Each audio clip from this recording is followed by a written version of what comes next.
Pour la journée d'aujourd'hui, nous avons tenu une session ordinaire du conseil municipal avec comme objectif principal le positionnement des crédits que nous avions du fait du PACASEN et qui devait tenir en compte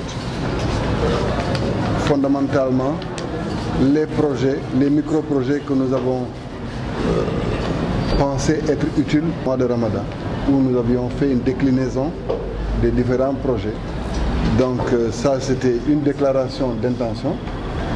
Il fallait bien sûr la validation du conseil municipal et ça a permis autour de cette réunion qu'on puisse échanger avec les conseillers et les populations qui étaient présentes pour pouvoir valider ça. Donc je pense que pour l'essentiel, vous connaissez ces projets, mais il y a eu qui ont une importance stratégique, notamment l'esplanade de Kolda, que vous connaissez et vous avez vu déjà les travaux de démolition qui sont en cours parce que le chantier doit commencer incessamment. Il y a la réhabilitation de ce qu'on appelle le complexe frigorifique. Le complexe frigorifique étant l'infrastructure qui va être dédiée à tout ce qui est comme activité de commercialisation de la filière poisson. Donc nous avons décidé de concert avec le service régional de la pêche et les mareyeurs de pouvoir rendre ce service aux normes. Donc il fallait une opération de dallage et certains travaux notamment de la plateforme qui permettent qu'on puisse déménager les activités des mareyeurs au niveau de l'ancienne chambre forte qu'il y a là-bas, au niveau de l'ancien complexe frigorifique. Il y a à côté un marché qui est déjà construit, qui jouxte cette infrastructure, qui devait aussi mis aux normes, de sorte que toute la filière poisson va déménager après les investissements qui vont être faits. Ce projet a été aussi adopté. De la même manière que les autres projets, si vous voulez qu'on les cite à nouveau, on peut, mais je pense que vous les aviez déjà, notamment la piscine municipale, le dallage du centre de santé, le centre, la promenade des Koldois dans l'espace qui jouxte le service des eaux et forêts, la promenade des Koldois, en fait, l'espace qui va être dédié à la musculation, etc., etc. En dehors de ça aussi, la commune de Kolda va continuer de mener des actions en direction des établissements scolaires et le conseil a adopté aussi, entre autres mesures, des constructions de blocs sanitaires au niveau des établissements de la commune, des constructions de salles de classe, de la réhabilitation aussi de salles de classe. Donc en même temps aussi qu'il y a eu une dotation supplémentaire en matière de santé. Donc voilà à ramasser les quelques grandes décisions qui sont issues des travaux que nous avons eus ce jour. En même temps qu'il y a eu une réactualisation du plan annuel d'investissement et du plan triennal d'investissement. Pour ne pas revenir sur ça, je vais après vous donner la documentation. Ça vous permet de vous imprégner mieux et de pouvoir après en assurer un suivi et une large diffusion au niveau des populations. Monsieur le maire, vous avez été interpellé sur les chantiers que vous avez trouvés, qui en tout cas qui connaissent un retard et certains chantiers qui ne sont pas achevés. Oui, et d'ailleurs nous avons été fermes là-dessus. Il y a deux volets qui ont attiré l'attention des membres du conseil municipal.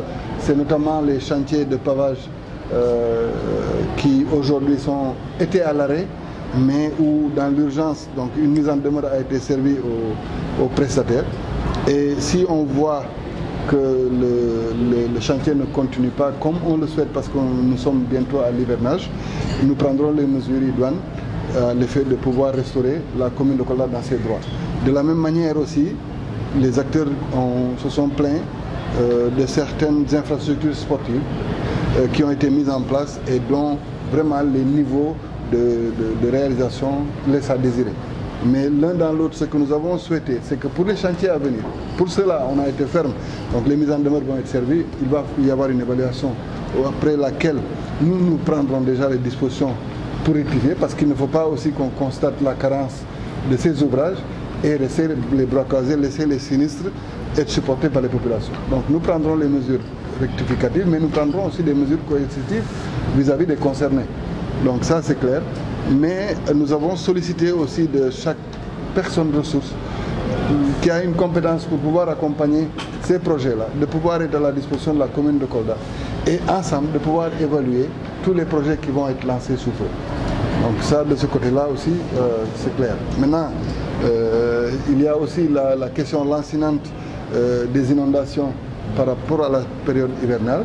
Un travail technique a été fait par les services techniques de l'AGEROUTE sous le couvert de M. le préfet de Kolda, de la mairie et des services techniques. Donc, dans leur exposé des motifs, c'est ça qui a motivé la décision que nous avons prise, ils ont expliqué que la ville de Kolda gravite autour du fleuve Casamance et que donc, parfois, il n'est pas pertinent de mettre des bassins de rétention. Il faut juste avoir les instruments de drainage qui peuvent permettre un écoulement de l'eau vers son milieu naturel de réception qui est le fleuve. Ces travaux-là aussi doivent commencer très vite parce que nous avons ambition de mettre au moins Kolda dans les meilleures conditions pendant cette période hivernale. Inch'Allah. Donc, Monsieur le maire, vous avez une dernière question me concernant que je vais vous poser aujourd'hui. Est-ce que vous avez déjà pensé à l'intercommunalité compte tenu de l'évolution rapide démographique de la ville de Kolda? Nous attendons sur ça aussi. Bon, j'allais en parler dans l'exposé parce que je pensais que j'allais pouvoir être assez exhaustif. Mais des courriers vont être envoyés aujourd'hui aux maires de Bignarabé, du Lacolon, de Saribidji et de Tankanto Escale pour justement créer un cadre de collaboration dans le cadre de l'intercommunalité qui va pouvoir accueillir des projets assez attractifs et pour ces communes et pour nous.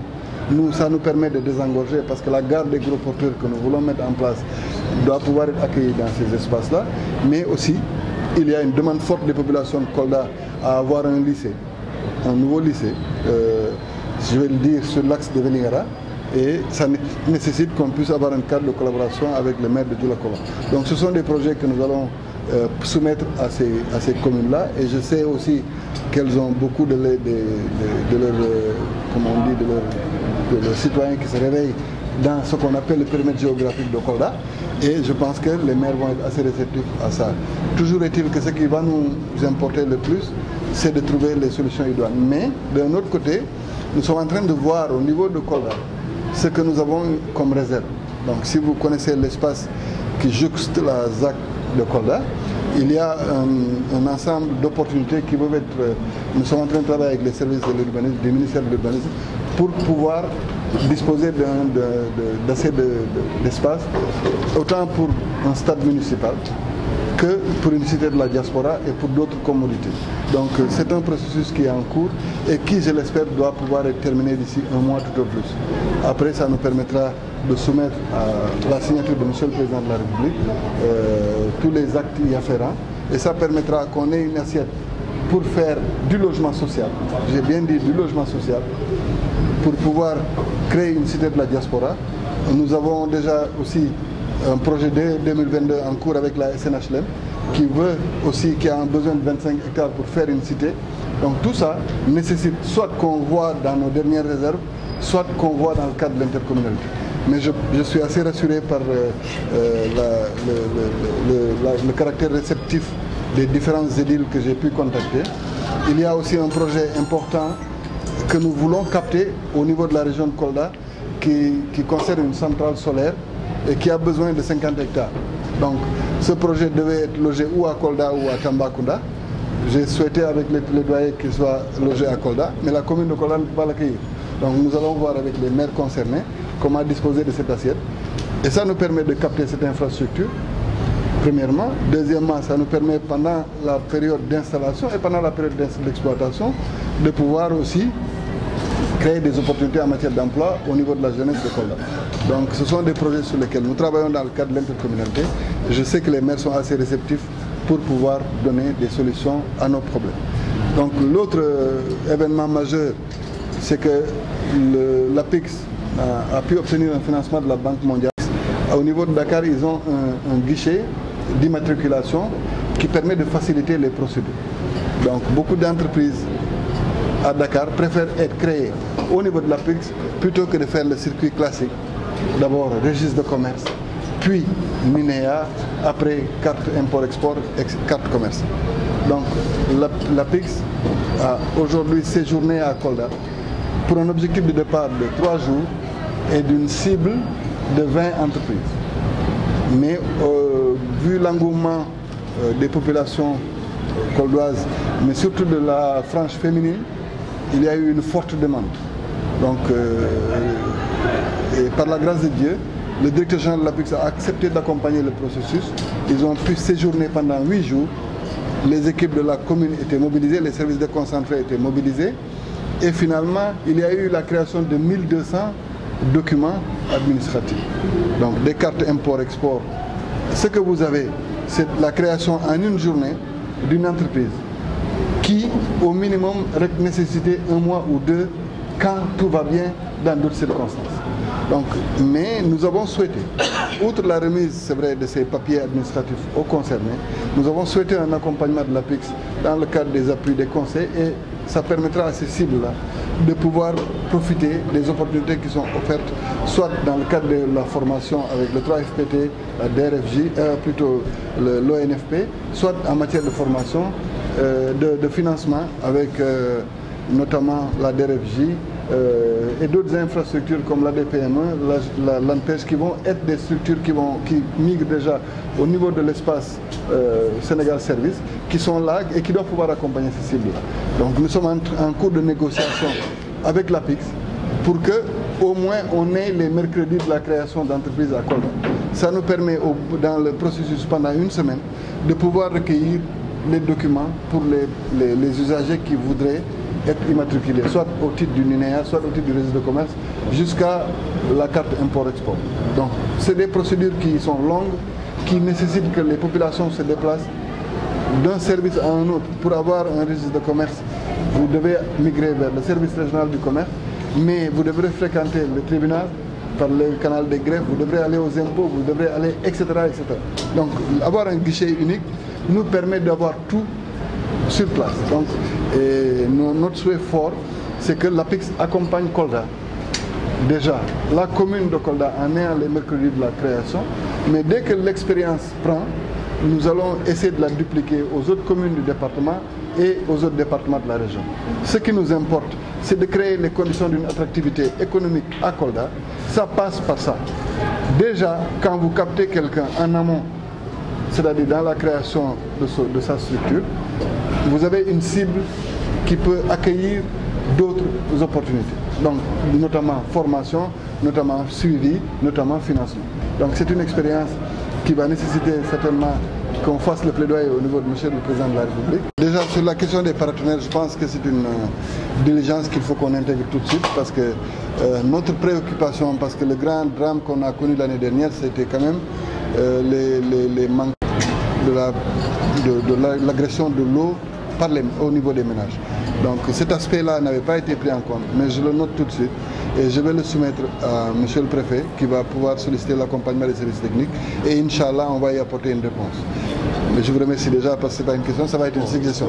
Maintenant de l'autre côté,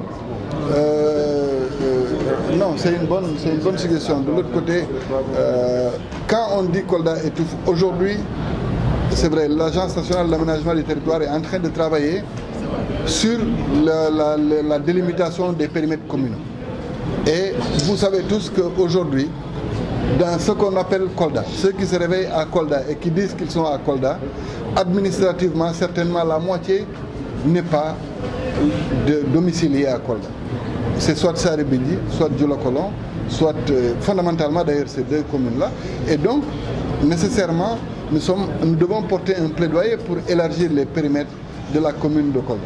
Mais ça, c'est un processus qui a déjà été, parce qu'avec l'ANAT, il y a un travail en cours de délimitation des périmètres communaux, mais dans lequel la prise en compte des communes traditionnelles est une nécessité. Je reviens. Voilà. Donc je voulais vraiment me réjouir avec les populations des efforts qui sont en train d'être faits avec l'UCG pour rendre notre ville propre. Pour le moment, avec l'UCG et nos moyens propres et nos initiatives propres, nous commençons à relever de grands défis. Pour ça, nous allons certainement nous sommes en collaboration avec le ministère de l'Urbanisme pour avoir des journées de propreté comme ils l'ont déjà fait dans d'autres communes, notamment à Thiès. Nous allons avoir ça, où il y aura une grande plateforme qui sera sur place et qui permettra de mobiliser toute la jeunesse de Kolda dans toutes les artères pour qu'on sorte, vraiment qu'on rende la ville propre et aux normes. Mais après ça, nous ne pouvons pas faire des efforts au quotidien pour rendre cette ville-là propre et accepter que vraiment les dépôts sauvages d'ordures continuent. Nous allons poser les jalons pour montrer que nous voulons changer les choses. Nous n'allons pas faire la police tout de suite. Ce que nous voulons, c'est d'abord poser les actes qui montrent qu'on peut améliorer notre cadre de vie et nos conditions de vie. Mais si les populations comprennent que nous avons amélioré le cadre de vie et les conditions de vie, nous n'aurons pas de sentiment à sanctionner ceux qui ne peuvent pas évoluer dans ce cadre-là. Il faut que ça soit clair. Nous allons mettre en place un dispositif de collecte d'ordures avec des bacs prévus à cet effet. Nous allons accompagner aussi les ménages qui voudront avoir des bacs domestiques. Mais après, il faut qu'on se tienne à cette politique de salubrité. Parce que c'est des questions de santé publique qui peuvent en découler. Et nous savons tous que nous sommes dans une région où, avec la période d'hivernage, nous avons de forts pics en paludisme. Donc si nous pouvons par nos comportements changer les choses, nous allons le faire. Nous sommes en train de travailler avec le Promoged aussi sur cette question-là. Parce que ce qui nous importera, c'est d'avoir des points de collecte que toute la ville connaîtra et qui permettra au moins qu'on ait une visibilité claire en matière de gestion des déchets. Parce qu'on doit poser des jalons avant de demander aux populations de suivre. Donc nous sommes en train de poser les jalons, mais dès qu'on finira de poser les jalons, nous allons être fermes. C'est de la même manière que nous allons être fermes en matière d'occupation anarchique des espaces publics, notamment les berges du fleuve. Quand tout ce qui devra être fait comme commodité sera fait, toutes les personnes qui n'ont pas le droit d'occuper les berges du fleuve vont devoir être déguerpies. Et nous serons fermes là-dessus. Il n'y aura pas de combat plus noble que ça, parce que c'est un investissement, c'est un bien qui est commun à toute la population de Kolda, et c'est un des moyens de rendre la ville attractive. Si nous voulons créer une attractivité dans Kolda, une attractivité économique, une attractivité culturelle, une attractivité sociale, il faut qu'on rende déjà notre ville belle. Je ne conçois pas qu'on entre à Kolda et qu'on ne voit pas un panneau bienvenue à Kolda. Ce n'est pas normal. Oui, nous sommes région avant Sédhiou. Sédhiou a bienvenue à Sédhiou. Et nous allons avoir ça, Inch'Allah. Donc tout ça, mais ça demande l'implication des populations. Et je vais lancer un appel fort à l'endroit des populations pour qu'elles nous accompagnent dans ce processus de mise en norme de notre politique de salubrité.